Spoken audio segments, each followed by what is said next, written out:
Hey everybody, Craig Howie here of Howie Guitars, and I'm at the stage where I'm about to put the electronics in this Phoenix series here. So I wanted to show you how I do it because it's a little bit tricky because this guitar has no hatches in the back.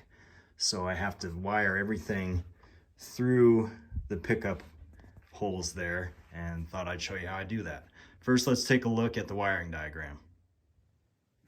Okay, so here's the wiring diagram I plan to use. I'm gonna have two tone pots, one volume pot, two pickups, and a three-way toggle switch.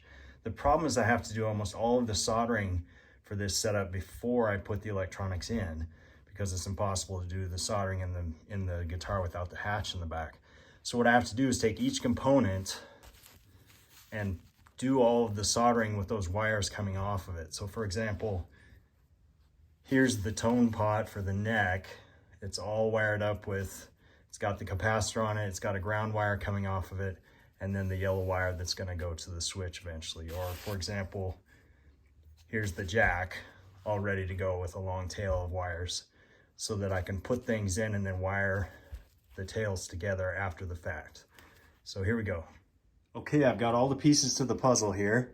I've got the jack, the switch, and the three potentiometers, and I'm gonna do two Fat Cat P90s from Seymour Duncan in this one. So I'm gonna start with the furthest back pot that's gonna go here, which will be the bridge tone. So it's kind of tricky to get it in there. What I'm gonna do, I've learned to use a really long piece of wire, string it through and pull the pot through. So I'm gonna zoom in and show you how I do that. Okay, like I said, I have this really long wire here and I stripped off the end of it. I'll show you why here in a second. And I'm gonna go through the place where I want the potentiometer to be, and I'm gonna come back up through the pickup hole. So now I have this long piece of stripped off part. I'm gonna use that and the split shaft of this pot to pull it back through. So what I'm gonna do is set it in the split, wrap it around a couple times. You don't want it too tight, I want it to come off. And now I'm going to carefully pull this back through.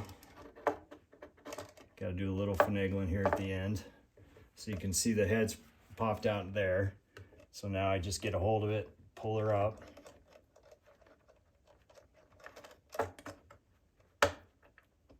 And then I take off the wire. So I take off the wire from there, put the nut on, and I'm going to do that for each of the pots and for the switch. Okay, I've got the pots in and the switch in using the pull-through trick. So now I need to put the jack in. I've got the jack plate already put on the jack. And what I'm gonna do is this is probably the easiest one. Just gonna take it right through the jack hole and right up to where the pickup hole is. And pull it through. There we go, ready to go with that. Okay, lastly, but probably most importantly, I need to put the ground wire in. And the way I do it, there's several ways to do it. Some people will attach it to the tailpiece. I like to attach it to the bridge, and I do it through one of the post holes here.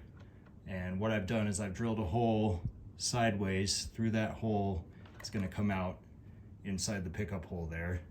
So I've got my ground wire, a little bit stripped off there. What I'm gonna do is go through this hole.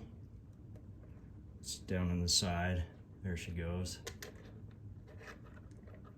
And once I get close to the end, I'm gonna bend that little piece over just a little bit so it will catch on the lip of the hole. Pull that through. Have that little piece of wire catch on the lip. Push it in. Okay, so what I've got is that little piece of wire hanging over the lip of the hole, and then I'm gonna go ahead and put the post in there so it's attached and connecting with the wire. And there we go. The ground is all set. Okay, so as you can see, I've got all the pieces of the puzzle ready, all the tails coming out. Now I'm gonna use my color coding and just attach the wires where they need to go using the wiring diagram. All the grounds will come together, and then all of the colors will go to where they need to attach, and a lot of soldering. I'll skip that part so you don't get bored. Okay, all the soldering's done except for one. I gotta solder all the ground wires together here, and we'll be ready to roll. Thanks a lot for watching the video. Hope you liked it. It'd really help me out if you'd subscribe to my page, and if you have any questions about this guitar or any of the guitars I build or anything about guitars in general, please get a hold of me at the address below there, and I'd love to talk shop. Thanks a lot for watching.